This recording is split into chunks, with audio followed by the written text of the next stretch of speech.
I'm Joshua, 32, and this morning my parents called to tell me my grandfather was dead, while he was sitting 3 feet away from me eating toast. Before I tell you about the most satisfying instant karma I have ever witnessed in my entire life, let me know where you guys are watching from in the comments. I read every single one. Okay, let's get into this.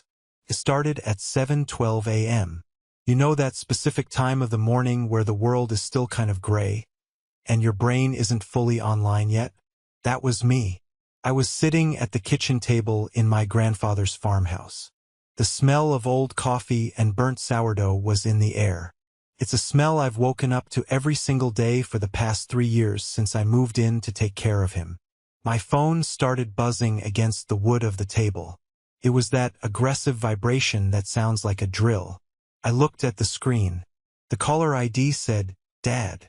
Now, I need you to understand something. My father, Anthony, does not call me at 7:12 a.m. My father doesn't call me, period. Unless he wants something or unless he's about to deliver a verdict. We hadn't spoken in 6 months. Not since I refused to let him sell Grandpa's vintage truck. I picked up. I didn't even get a chance to say hello. "Grandpa died last night," my father said. There was no emotion in his voice. No crack, no wobble, no grief. It was flat, cold. It sounded like he was reading a weather report or ordering a sandwich. "Funeral is Friday," he continued, rushing the words. "He left us everything. The house, the land, the accounts. You get nothing. We'll be there tomorrow to secure the property. Pack your bags, Joshua. You're done." My hand froze around my coffee mug. For a split second, my heart actually stopped. It's that instinctual panic you get when you hear bad news. But then my brain caught up with my eyes. I looked across the table. Grandpa Harold was sitting right there. He was wearing his favorite faded flannel shirt, the red and black one with the hole in the elbow. He was holding his own mug of coffee with a steady hand. He was alive. He was breathing. He was looking right at me with those sharp, blue eyes that didn't miss a thing. But here is where it gets crazy. I didn't say, "Dad, are you crazy? He's right here." I didn't say a word, because in the background of the call, I heard something that made my blood turn to ice. I heard my mother, Sarah, laughing. It wasn't a nervous laugh. It wasn't a sad, hysterical laugh. It was a bright, chirpy, victorious laugh. "Finally," she said, her voice clear as a bell through the receiver. "Finally, you're out. We can finally list the estate." The sheer cruelty of it took my breath away. They weren't just lying. They were celebrating. They thought he was dead, or they were pretending he was, and their first reaction wasn't to mourn the man who raised them. It was to celebrate evicting his grandson and selling his assets. I looked at Grandpa. He had heard it too. He has excellent hearing for a man of 82. He didn't look shocked. That's the saddest part. He didn't look surprised. He just looked resigned. A calm settled over him. A calm that doesn't come from ignorance, but from certainty. He slowly lowered his toast to the plate. He reached for a manila envelope that was sitting next to the sugar bowl. It was sealed. It had the logo of his attorney, Elena, stamped on the corner. He'd brought it to breakfast but hadn't opened it yet. He tapped the table with his index finger. Tap, tap. He pointed to my phone, then to the speaker button. He put a finger to his lips. Shoo. I understood. I hit the speaker button. "Did you hear me, Joshua?" My father barked. "I said you get nothing. Don't think you can squatters' rights your way out of this. I've already contacted the bank." "I heard you," I said. My voice was surprisingly steady. I was shaking internally, pure rage vibrating in my chest, but I kept it down. "So, he's gone. Passed in his sleep." My mother chimed in. She sounded like she was smiling. "A massive stroke. Very sudden. The nursing home called us 10 minutes ago." The nursing home. They didn't even know where he was. Grandpa hasn't been in a nursing home for 3 years. He's been here with me. They were lying so brazenly, creating a reality that didn't exist, purely to expedite the process of taking over. And the will? I asked, baiting them. I looked at Grandpa.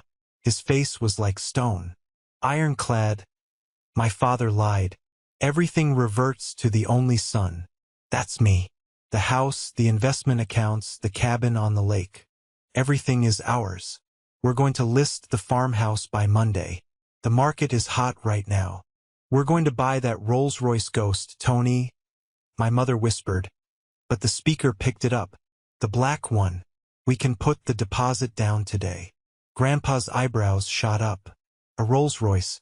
My parents, who always complained about being cash poor, while living in a McMansion they couldn't afford, were already spending his death money on a luxury car. Right? Dad said, his voice dropping to a conspiratorial whisper. We need to move fast. Joshua, listen to me. Don't touch anything. Don't steal the silver. Don't take the tools.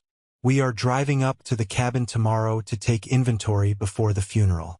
If one spoon is missing, I will have you arrested. You're going to the cabin? I asked. The cabin was Grandpa's sanctuary. It was 3 hours north, filled with his antique watch collection and his hunting gear. Yes, we need to secure the assets, Dad said. Now get off the line. We have calls to make. The funeral director needs the body released. I looked at Grandpa. He was staring at the phone, his eyes watering slightly. Not from sadness, but from the stinging realization that his son was a monster. He reached out his hand. His skin was paper-thin, spotted with age, but his grip on the table was strong. He leaned forward. He moved his face inches from my iPhone. My heart was hammering against my ribs like a trapped bird. This was it, the moment of truth. Grandpa took a deep breath, his chest rising and falling in the flannel shirt. Hello, Grandpa said. Just one word. Hello. It wasn't a question. It was a statement. It was a gavel coming down in a courtroom. The silence that followed was heavy. It was thick. You could physically feel the air leave the room on the other side of the line. That silence, I wish I could bottle it. It was the sound of a carefully constructed lie smashing into a brick wall. But before I tell you what happened next, before the screaming and the panic, I need to take you back. You need to understand why I was sitting at that table, and why my parents hated me enough to laugh at my eviction. 3 years ago, I was living in Chicago. I was an architect, junior associate, working 80 hours a week.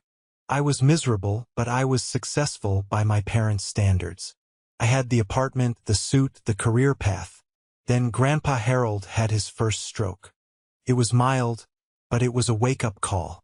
He lived alone on this farm. My father, Anthony, wanted nothing to do with the mud and the manure. Dad was a man who cared about appearances. He worked in mid-level finance, wore watches he couldn't afford, and leased cars to impress neighbors he didn't like. My mother, Sarah, was the same. They were the country club type, even if they were always 1 month behind on the membership dues. When Grandpa got sick, we had a family meeting. I remember it vividly. We were in the hospital waiting room. He can't live alone, Dad said, checking his phone. We need to sell the farm.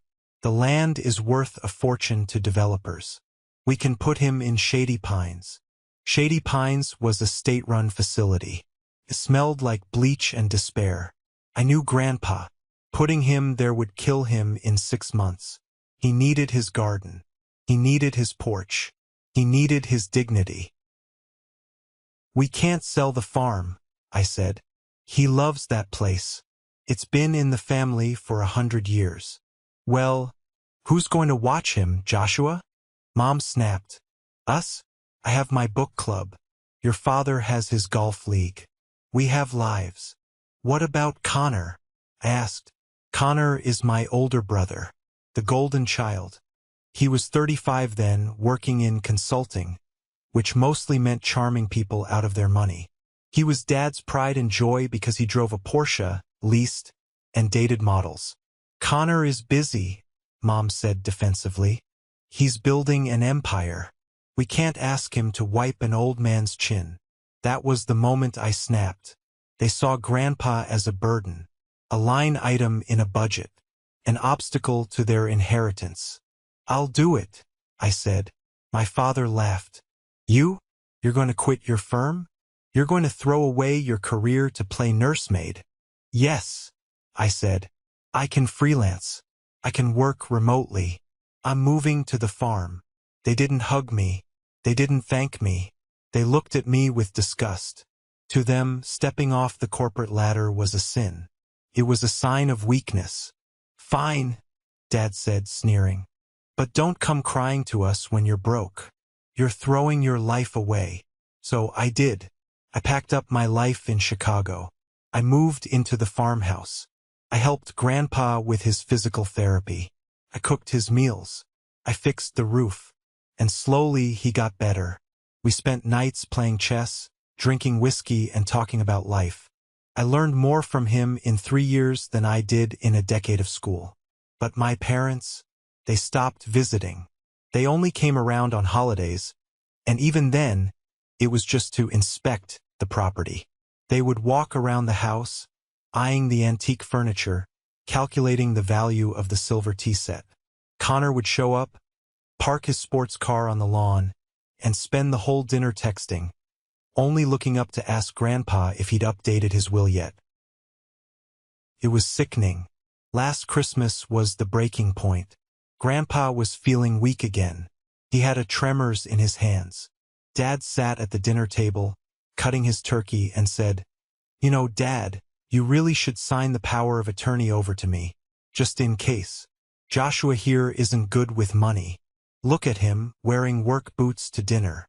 Grandpa looked at me, then at Dad. "Joshua balances my books better than you ever did, Anthony." Dad turned purple. "I am your son. I am the heir. You're waiting for me to die," Grandpa said quietly. "I can see it in your eyes." They stormed out that night. Mom screamed that I had poisoned Grandpa's mind against them. That was 6 months ago. We hadn't heard a peep since. Until this morning. Until 7:12 a.m.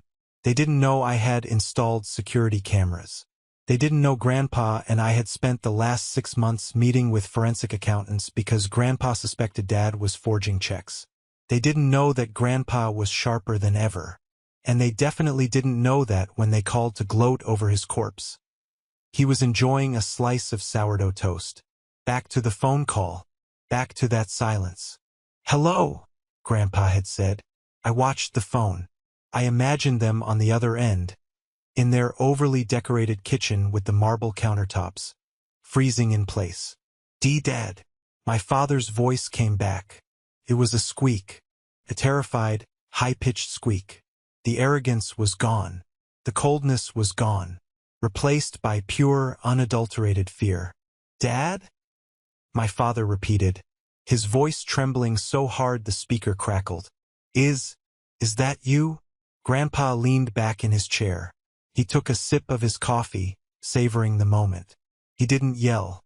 He didn't scream. He was terrifyingly calm. "Who else would it be, Anthony?"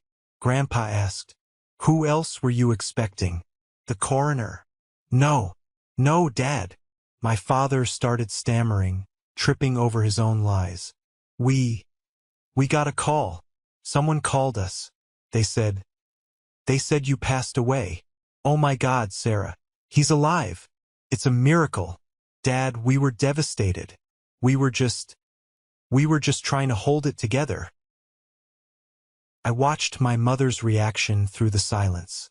I could hear her shifting in the background. Then, her voice came on, syrupy sweet, dripping with fake emotion. "Oh, Harold. Oh, thank God." She sounded like she was acting in a bad soap opera. "We were sobbing. We were absolutely heartbroken. We thought we lost you." Grandpa looked at me and shook his head slightly. He reached for the iPad lying on the table. He unlocked it with a swipe of his weathered finger. "You were sobbing?" Grandpa asked, his voice cutting through their performance. "Yes, uncontrollably," Mom cried. "Strange," Grandpa said, "because I heard you laughing. I believe the exact words were, "Finally, you're out." Dead silence again. That was out of context. Mom shrieked. I was hysterical. Grief makes people do crazy things. Cut the crap, Sarah, Grandpa said. The authority in his voice made me straighten up in my chair. And you, Anthony, you said you got a call? Who called you? The nursing home. Dad blurted out. I haven't been in a nursing home in 3 years, Grandpa said dryly. Try again. It must have been a prank. Dad pivoted. Some sick prankster called us. We were victims here, Dad. We were panicked. Grandpa tapped the screen of his iPad. He turned it so I could see. It was his email inbox. You were panicked, Grandpa repeated. Is that why you emailed my bank at 6:48 a.m. this morning? I saw the color drain from the room, even though I couldn't see them. I didn't. Dad started. I'm looking at the alert right now, Anthony, Grandpa said, reading from the screen.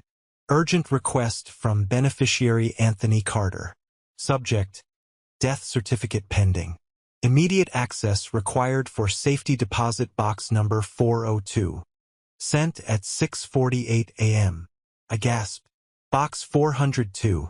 That was where the family bonds were kept. The bearer bonds. Worth serious money. You didn't wait for a doctor, Grandpa continued, his voice hardening. You didn't call Joshua to check. You didn't drive up here. You emailed the bank to get your hands on the bonds before my body was even cold. And then you called my grandson to kick him out. Dad, listen, we have debts, Dad yelled, his facade cracking. We needed to secure the assets before the government froze them. We were doing it for the family. For the family? I spoke up for the first time since the hello. Or for the Rolls-Royce ghost? Shut up, Joshua, Dad screamed. This is between me and my father. You poisoned him.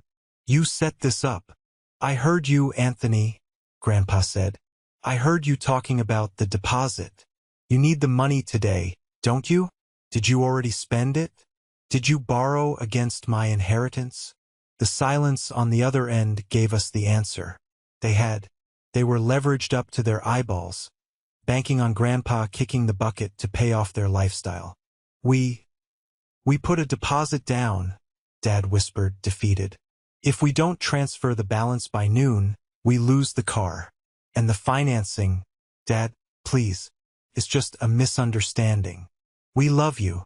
You love my money, Grandpa corrected.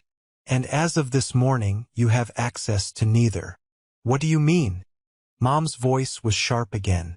We are your power of attorney. We have the papers. I'm revoking it, Grandpa said. I have an appointment with Elena at 9 a.m. I'm bringing this recording. And I'm bringing the bank emails. You can't, Dad shouted. You're incompetent. We have a doctor's note. We. He stopped himself. Grandpa's eyes narrowed. You have what, Anthony? Nothing, Dad muttered. Just don't do this. We're family. We're going to the cabin, Mom said suddenly, her voice changing. It was cold again. Anthony, hang up. Call Connor. Why are you calling Connor? I asked, a bad feeling rising in my stomach. None of your business, Mom spat. If you're alive, Harold, then good for you. But we'll see who the law supports. We have rights. Click. They hung up. I stared at the phone. My heart was racing. Grandpa, what did they mean? Call Connor? The cabin. Grandpa stood up. He moved faster than I'd seen him move in months. He grabbed his cane. The cabin, he said, his face grim. They aren't just waiting for me to die, Joshua. They're looting the ship before it sinks. Check the security app. Now. I grabbed my phone and opened the Cabin Connect app. We had installed cameras there 2 months ago because of bears. My screen loaded. The feed from the front porch appeared. There was a truck parked in the driveway. A black truck. And standing at the front door with a crowbar in his hand was my brother, Connor. And he wasn't alone. He was with a guy in a jumpsuit, a locksmith. They're breaking in, I said, showing Grandpa the screen. Right now. I looked at the timestamp on the video feed. Live.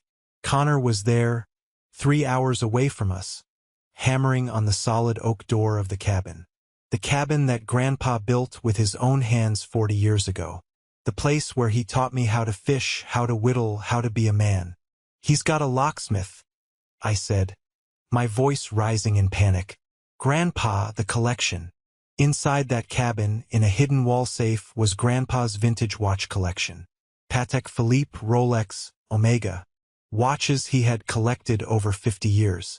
They were worth easily $500,000. And the antique rifles. The deeds to the timberland. Tell your cousin to step away from the door, Grandpa said, his voice low and dangerous.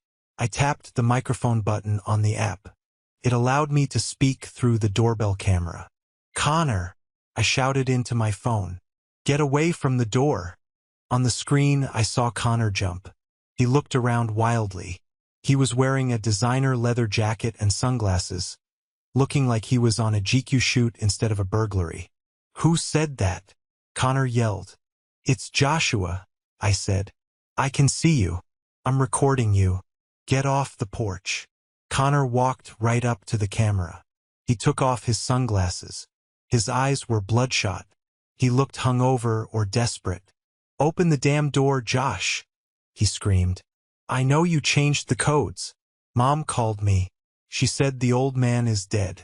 I'm here to secure the valuables so you don't steal them. He's not dead, you idiot, I yelled back. He's sitting right here. Liar, Connor spat. Mom said you'd say that. She said you'd try to trick me. Mike, drill it. Drill the lock. The locksmith, Mike, looked hesitant. He looked at the camera, then at Connor. Buddy, if there's someone on the camera, I'm paying you triple. Connor screamed. Drill it. It's my house. My inheritance. Grandpa reached out and took the phone from me. He held it up to his face. Connor, Grandpa said. His voice was projected through the tiny speaker on the porch, 300 miles away. Connor froze. He recognized that voice. It was the voice that had told him bedtime stories. The voice that had scolded him when he crashed his first car. Gee, Grandpa, Connor stammered, looking at the camera lens. You have 5 seconds to get off my porch, Grandpa said. Or I call the sheriff. You're alive? Connor looked confused. Then his face twisted into a sneer. So what? You're senile. Mom says you're crazy. She says you don't know what you're doing. I have a work order here. I'm the executor. I am not dead, Grandpa said firmly. And you are not the executor. You are a trespasser. I'm taking what's mine, Connor yelled, losing control. He grabbed the crowbar from the ground. You promised me those watches. You promised me the Patek when I graduated. You gave it to him, to the loser architect. He hadn't. The watches were still in the safe. But Connor's entitlement ran so deep he believed his own lies. He swung the crowbar. Crack. He hit the door frame. Splinters flew. Mike, get the door open or I'm not paying you, Connor screamed. The locksmith backed away, putting his hands up. I'm out, man. This is domestic. I'm not going to jail for this. Mike started walking back to his van. Coward, Connor yelled. He started hitting the door again. Bam, bam. Call Miller, Grandpa said to me. He handed the phone back. Sheriff Miller. He was Grandpa's old fishing buddy. They played poker every Tuesday. I dialed 911 but asked to be patched through to the local sheriff's direct line in that county. Sheriff's office. This is Dispatcher Stacy. Stacy, it's Joshua Carter. Harold Carter's grandson. Oh, hi Joshua. How's Harold doing? He's fine, Stacy. But we have a break-in in progress at the cabin. It's my brother, Connor. He's armed with a crowbar and he's trying to smash the door down. We have it on video. Connor, Stacy sounded disappointed. Again? All right, sweetie. Miller is on patrol near the lake. I'll send him over. Is Harold there? I'm here, Stacy, Grandpa said loud enough for the phone to pick up. Tell Miller to bring the cuffs. Will do, Harold. I looked back at the screen. Connor was in a frenzy. He was kicking the door now. I need that money, he was screaming. I owe people, you old bat. I need those watches. He owes people, Grandpa muttered. Gambling. I told you. We need to go, I said. We need to get to Elena's office. If they are this desperate, they are going to try something legal next. Dad mentioned a doctor's note. Grandpa nodded. He stood up, smoothing down his flannel shirt. He grabbed his hat. Let's go, he said. Get the truck. Not the sedan. The truck. We walked out into the crisp morning air. My heart was pounding. My family was imploding in real time. My brother was committing a felony on camera. My parents were committing fraud. And all for what? For money they hadn't earned. I helped Grandpa into the passenger seat of his 1978 Ford F-150. He refused to drive anything else. Are you okay? I asked him as I started the engine. He looked out the window at the fields he had plowed for 40 years. I have no son, he said softly. Not anymore. It broke my heart, but it also steeled my resolve. We drove out of the long driveway, dust kicking up behind us, heading toward town, heading toward the lawyer, heading toward war. We arrived at Elena's office at 8:55 a.m. Elena was a sharp, no-nonsense woman in her 50s who had handled Grandpa's estate for decades. She looked like a shark in a silk blouse. When we walked in, the receptionist looked up, eyes wide. Mr. Carter. Oh, thank goodness, she said. Your son, Anthony. He called 3 times this morning. He sent over a fax. He said you were dead. Grandpa finished the sentence. I've heard. He sent a death certificate request, the receptionist whispered. And something else. Elena is waiting for you. We went into the conference room. Elena was standing by the window, reading a document. She turned when we entered. Harold, she said, nodding.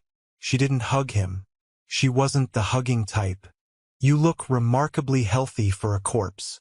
I try my best, Grandpa said, sitting down heavily. What did they send, Elena? Elena slid a file across the mahogany table. Your son and his wife have been busy, she said. They filed an emergency petition this morning at 8 a.m. Ex parte. Meaning without you present. I looked at the document. Emergency petition for temporary guardianship. Guardianship? I asked. Like, for a child? For an incapacitated adult, Elena corrected. Read the attachment. I flipped the page. My stomach dropped. It was a medical affidavit signed by a Dr. Evans, a doctor Grandpa had never seen. Patient, Harold Carter. Diagnosis, advanced dementia, Alzheimer's type. Prognosis, patient is nonverbal, aggressive, and unable to manage financial affairs. Patient is currently being isolated by grandson, Joshua Carter, who is suspected of undue influence. This is a lie, I shouted, slamming my hand on the table. Nonverbal? Aggressive? He's sitting right here. It doesn't matter if it's a lie if the judge signs it, Elena said coolly. They are trying to freeze your assets, Harold. They want to take control of the bank accounts before you can prove you're alive, or at least before you can prove you're sane. They argue that even if you aren't dead, you are mentally gone, and Joshua is manipulating you. That's why they wanted me to stay at the farm, I realized. Why Dad told me not to touch anything. They wanted to trap me there while they got the court order. Exactly, Elena said. But they made one mistake. What's that? Grandpa asked. They didn't expect you to walk into my office. Just then, there was a commotion in the lobby. I heard shouting. I demand to see her. I know he's in here. You're hiding him. It was Dad. And Mom. The door to the conference room burst open. Anthony and Sarah stood there. They looked disheveled. Dad was sweating. Mom's mascara was slightly smudged. They had clearly driven here at breakneck speed. There he is. Mom pointed a manicured finger at Grandpa. Harold. Oh, thank God you're okay. Come with us, Dad. We're taking you to the hospital. You're confused. I am not confused, Sarah, Grandpa said. He didn't move. You are. Dad stepped forward, trying to look authoritative. The doctor said you have episodes. Joshua is confusing you. Come on, Dad. We have the car outside. We'll get you a nice room at the facility. We'll take care of everything. They were playing the guardianship card right in front of us, trying to gaslight him into believing he was crazy. I saw the petition, Anthony, Grandpa said. He pointed to the papers on the table. Dad froze. He looked at Elena. That is a protective measure. To save you from him. He pointed at me. Joshua is a leech. He's after your money. Is he? Grandpa asked. Because Joshua didn't email the bank at 6:48 a.m. asking for access to the bonds. I explained that, Dad yelled. We were panicked.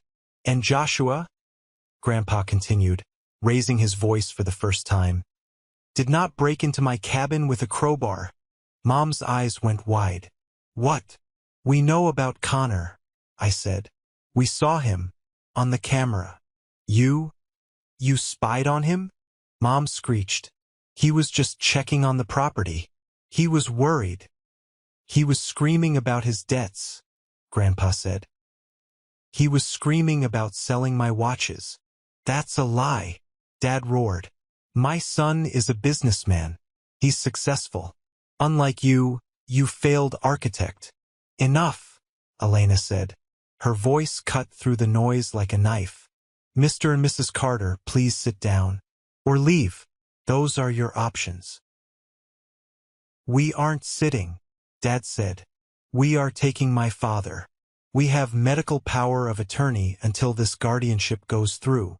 Actually, Elena said, smiling a thin, dangerous smile. You don't. She pulled another document from her folder. Harold signed this 6 months ago. It revokes all previous powers of attorney. And it designates a new agent. She pointed at me. Joshua. Dad looked like he was going to vomit. You gave it to Joshua? He takes care of me, Grandpa said. He doesn't ask for money. He doesn't wait for me to die. This is fraud. Mom screamed. He forced you to sign it. You're senile. Am I? Grandpa reached into his pocket. He pulled out his phone. Joshua, play the recording. No, Dad said, stepping forward. Don't. I hit play. The sound of Dad's voice filled the high-end conference room. Grandpa died last night. Funeral Friday. He left us everything. You get nothing. Then Mom's laugh. Finally, you're out. Then the Rolls-Royce comment. We're going to buy that Rolls-Royce ghost. We need to move fast. Dad stood there, turning a shade of gray I didn't know existed. Mom looked at the floor. The paralegals in the doorway were whispering. You recorded us, Mom hissed. That's illegal. Actually, Elena said, in this state, it's one-party consent. And since Joshua was a party to the call, it's perfectly legal. And very admissible in court. Suddenly, Dad's phone rang. It was a loud, jarring ringtone. He looked at it. He didn't answer. Answer it, Anthony, Grandpa said. It might be important. Dad looked at the screen. He went pale. He tapped answer and put it to his ear. Hello? We could hear the shouting on the other end. It was distinct. It sounded like wind and sirens. Dad. It was Connor's voice. Dad, help. They're arresting me. The cops are here. They have dogs, Dad. Do something. Dad closed his eyes. Connor. Mr. Carter? A deeper voice came on the line. It was Sheriff Miller. This is Sheriff Miller. I have Connor Carter in custody for attempted burglary, destruction of property, and looks like possession of a controlled substance. We found a baggie in his jacket. Dad dropped the phone. It clattered onto the conference table. Cocaine, Grandpa said, shaking his head. I knew it. Mom collapsed into a chair, sobbing for real this time. My baby. He's in jail. Anthony, do something. Dad looked at Grandpa. He looked at me. He looked at Elena. He realized the walls were closing in. Dad, Anthony said, his voice broken. Please, call Miller. Tell him to let him go. Tell him it was a misunderstanding. He's your grandson. He tried to rob me, Grandpa said. And you tried to bury me while I was still eating breakfast. We'll lose everything, Dad whispered. The car, the deposit. If this gets out, my clients, I'll be ruined. Grandpa looked at his son. For a moment, I saw pity in his eyes. But then he remembered the laugh. He remembered the finally, you're out. You made your choice, Anthony, Grandpa said. Elena, give me the pen. The room was silent except for the scratching of a fountain pen on paper. Grandpa was signing. What are you signing? Mom asked, looking up from her hands. Her makeup was running down her face in black streaks. This, Elena explained calmly, is an amendment to the trust. It removes Anthony Carter and Connor Carter as beneficiaries. Completely. It also places a restraining order against both of you regarding Harold's person and property.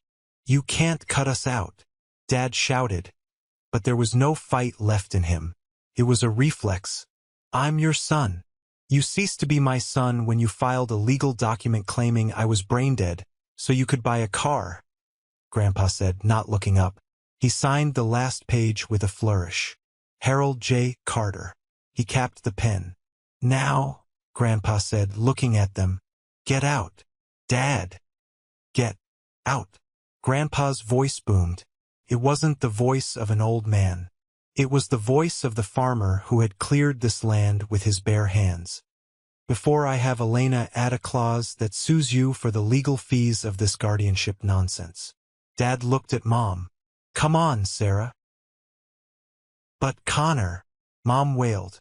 We have to bail him out. We don't have the money. Dad snapped at her. The deposit. We sent the deposit. Yes, the Rolls-Royce deposit. As if on cue, and I swear you can't write this stuff better. Dad's phone buzzed again on the table where he had dropped it. He looked at it. It was a number he clearly recognized. It's the dealership, he whispered. Answer it, I said. Put it on speaker. Dad glared at me, but he did it. His hand was shaking so badly he almost dropped the phone again. Hello? This is Anthony. Mr. Carter. A smooth salesman's voice came through. We have a problem with the wire transfer for the ghost. I sent it, Dad said. Yes, but the bank flagged it, the salesman said. Insufficient funds. And the credit check came back. Well, there's a lien on your house you didn't mention. We can't proceed with the financing. And per the contract, the initial holding fee is non-refundable. Non-refundable, Dad squeaked. That was $10,000. Standard policy, sir. You signed it yesterday. Sorry. We're selling the car to the next buyer. Click. Dad stood there. He had lost his father, figuratively, his son, to jail, his inheritance, and $10,000 in the span of 2 hours. He looked at me. His eyes were full of hate. Pure, distilled hate. You won, he hissed. I hope you're happy. You stole him from us. I stood up. I'm taller than my father now. I didn't realize it until that moment. I didn't steal him, I said quietly. I showed up. I took care of him. You could have visited. You could have called. You didn't want a father. You wanted an ATM. Let's go, Anthony, Mom said, pulling his arm. She wouldn't look at Grandpa. This place, it smells like old people. Even in defeat, she had to be nasty. They walked out. The door clicked shut behind them. The silence in the room was different this time. It wasn't tense. It was clean, like the air after a thunderstorm. Grandpa let out a long, long sigh. He slumped slightly in his chair. The adrenaline was fading, and the age was catching up. "Are you okay, Grandpa?" I asked, putting my hand on his shoulder. He patted my hand. "I'm fine, Joshua. I'm fine." He looked at Elena. "Is it done?" "It's done," Elena said. "The trust is locked. Joshua is the sole trustee. They can't touch a dime. And with the recording and the police report on Connor, any judge who looks at that guardianship petition will laugh it out of court." Grandpa nodded. He looked out the window at the busy street below. "You know," he said softly, "when you hold a baby in your arms, you never imagine they'll grow up to wait for you to die." I didn't know what to say to that. It was a pain I couldn't fix. But he turned to me, and a small smile appeared on his face. "Then you see your grandson, who gives up his fancy city life to cook oatmeal for an old man." He squeezed my hand. "You get nothing from them, Joshua," he said, echoing Dad's cruel words from the morning. He was right about that. You get nothing from them. He paused, his eyes twinkling. You get your life back, and you get the farm. And he winked. We still have those watches. Connor didn't get a single one. I laughed. I actually laughed. "Come on, Grandpa," I said. "Let's go get some lunch. I think we earned a steak." "Steak sounds good," he said. "And maybe a beer. Don't tell the doctor." We left the lawyer's office. The sun was shining. The nightmare of the morning was over. The leeches were gone. We left Elena's office and the air outside felt different. It was crisp. It was clean. Tasted like freedom. Grandpa and I got into his old Ford truck. He didn't say anything for a long time. He just watched the city disappear in the rearview mirror as we headed back toward the open fields and the farmhouse. But it wasn't a heavy silence. It was the silence of a man who had just put down a weight he'd been carrying for 20 years. We stopped at a roadside diner about 40 minutes out of town. It was one of those places with sticky vinyl seats and waitresses who call you honey. "2 ribeyes," Grandpa told the waitress. "Rare. And 2 beers." I looked at him. "Doctor said no red meat, remember?" Grandpa cracked a smile. The first real one I'd seen all day. "The doctor also said I was dead and incompetent this morning, Joshua. I think I'll take my chances with the steak." We laughed. For the first time in years, the shadow of my parents wasn't hanging over us. We didn't have to worry about Dad's snide comments about the filthy farm or Mom's passive-aggressive remarks about my career. They were gone. Legally, physically, and emotionally excised from our lives. But as we ate, I saw the toll it took on him. He looked older. Betrayal does that to a person. It ages you faster than time ever could. "You know," he said, cutting into his steak, "I always knew Anthony was weak. I made him that way. I gave him too much too soon. I bought him the cars, I paid for the mistakes. I thought I was helping." He paused, looking at his fork. "I wasn't helping. I was crippling him. You couldn't have known he'd turn into this," I said. "Maybe," Grandpa sighed. "But Connor? That's on them. They raised a wolf and were surprised when it bit them." The next few months were a blur of legalities and vindication, but they were also some of the best months of my life. Let me tell you what happened to the empire my parents thought they were building. Crumbled. Fast. Without Grandpa's money to bail them out, and with the guardianship scheme exposed, the dominoes started falling. First, it was Connor. Sheriff Miller didn't go easy on him. The footage from the cabin was damning. Attempted burglary, destruction of property, and possession of cocaine. Because he had a prior record, a DUI Dad had paid to hush up years ago, the DA wasn't interested in a plea deal. Connor got 18 months. I went to the sentencing, not to gloat, but to see it finished. Dad and Mom were there, of course. They looked like ghosts. They had aged 10 years in 3 months. Dad's suit, usually impeccable, looked loose on him. Mom wasn't wearing her signature pearls. When the judge read the sentence, Mom let out a wail that echoed through the courtroom. "He's just a boy. He didn't mean it." The judge, a stern woman who had clearly read the file on the fake death incident, looked over her glasses. "Mrs. Carter, your son is 35 years old. He is not a boy. He is a criminal who tried to rob his own grandfather. Be thankful I'm not adding elder abuse charges to the docket." Connor was led away in handcuffs. He looked at me as he passed the aisle. He didn't look angry anymore. He looked terrified. For the first time in his life, Daddy couldn't write a check to fix it. Then came the financial apocalypse for my parents. Remember that Rolls-Royce Ghost? The one they were so desperate to buy. The deposit they lost was just the tip of the iceberg. It turned out, Dad had been borrowing from his clients' accounts to fund their lifestyle, planning to pay it back as soon as Grandpa died, and the inheritance hit. It's a classic Ponzi scheme move. When the inheritance didn't come, the scheme collapsed. He was fired from his firm. He lost his license. And then the lawsuits started. 6 months after the incident at the lawyer's office, I was driving through their suburb to pick up some supplies. I saw it. A foreclosure sign on their front lawn. The McMansion with the marble columns and the 3-car garage was being seized by the bank. I pulled over. I couldn't help myself. I watched from down the street. I saw a moving truck. Not a professional company, but a U-Haul. Dad was carrying a box out to the curb. He dropped it and books spilled everywhere. He stood there, staring at the mess, his shoulders slumped in total defeat. He didn't yell. He didn't curse. He just stood there. Mom came out. She was holding a lamp. She looked at him, said something sharp, and he just shook his head. I felt a pang of pity, just a small one. It's hard to turn off the love you have for your parents, even when they're monsters. But then I remembered the phone call. "Finally, you're out." I put the truck in drive and drove away. I didn't stop to help.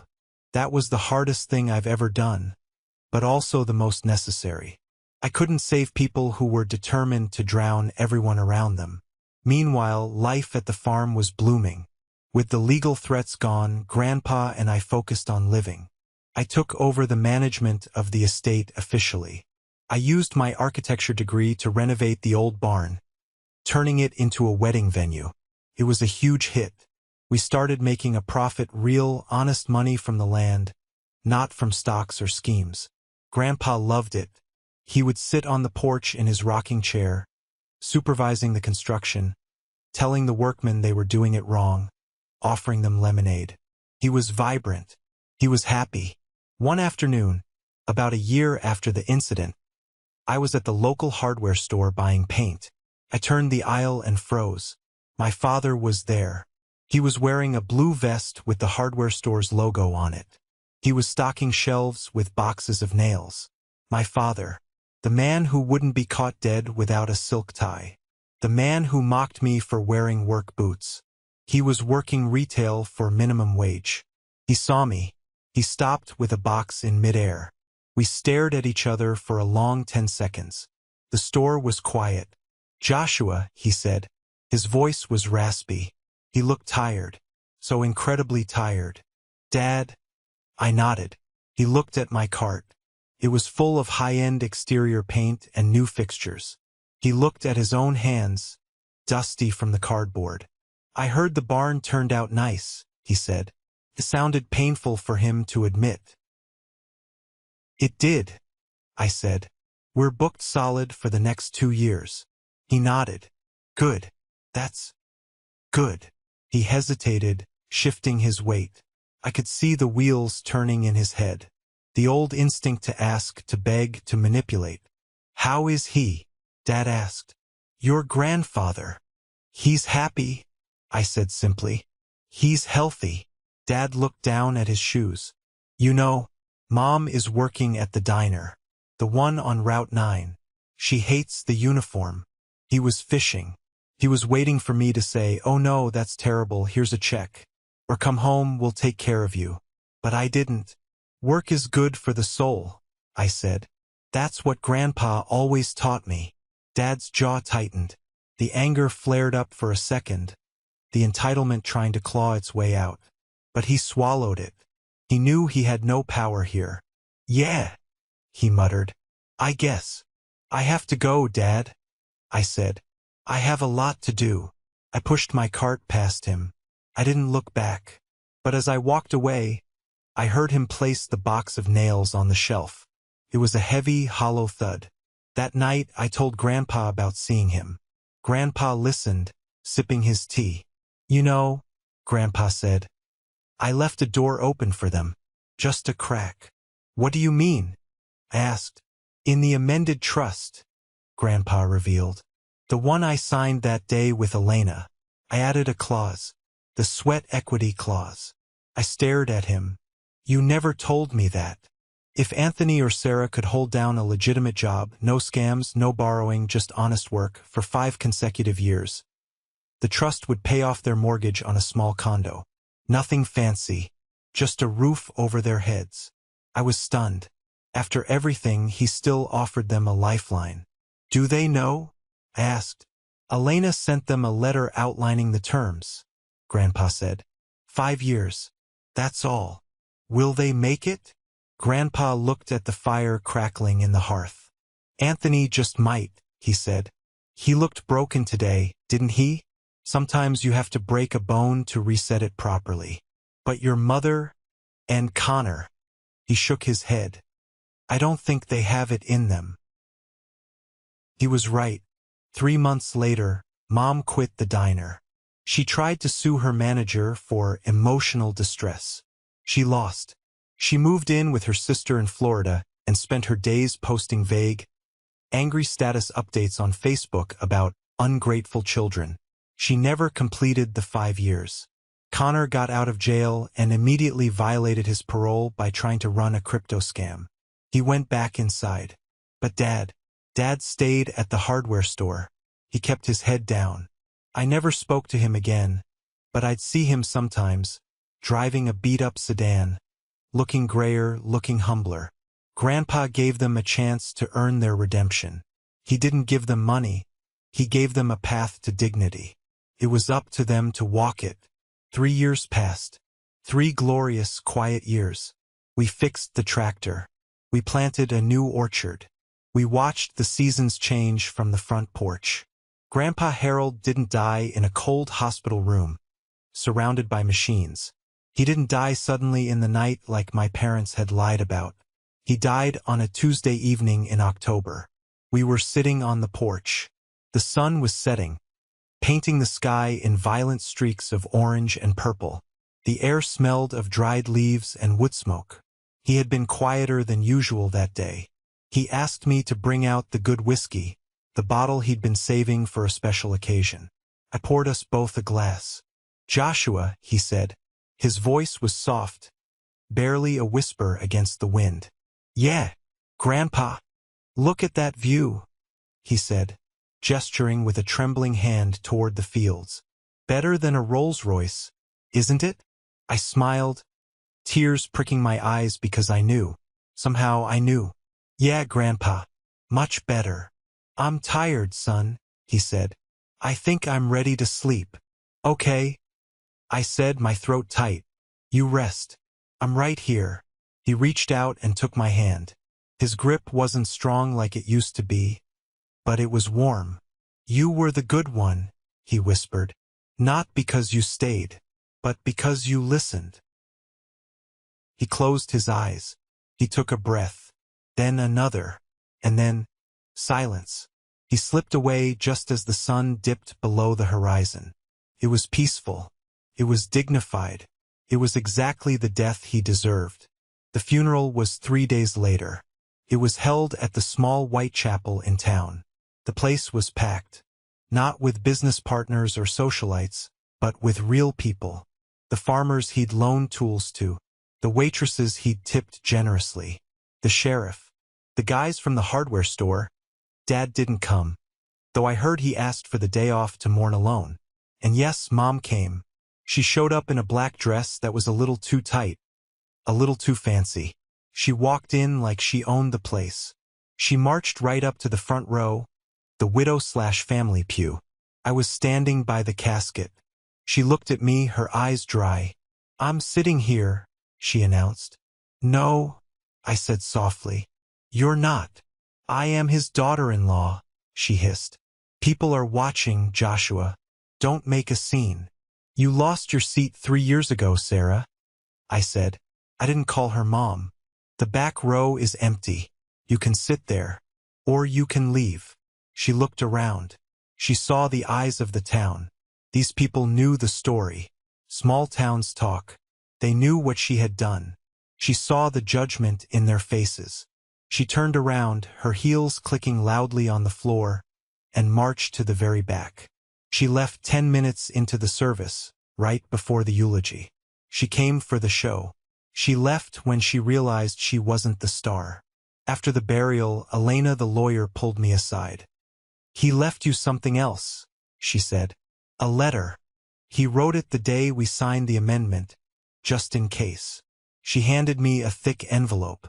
Felt heavy. I waited until everyone was gone. I sat by his grave, the fresh dirt still smelling of earth and rain. I opened it.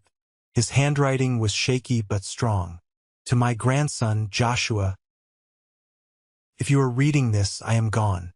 And you are probably crying. Stop it. I had a good run.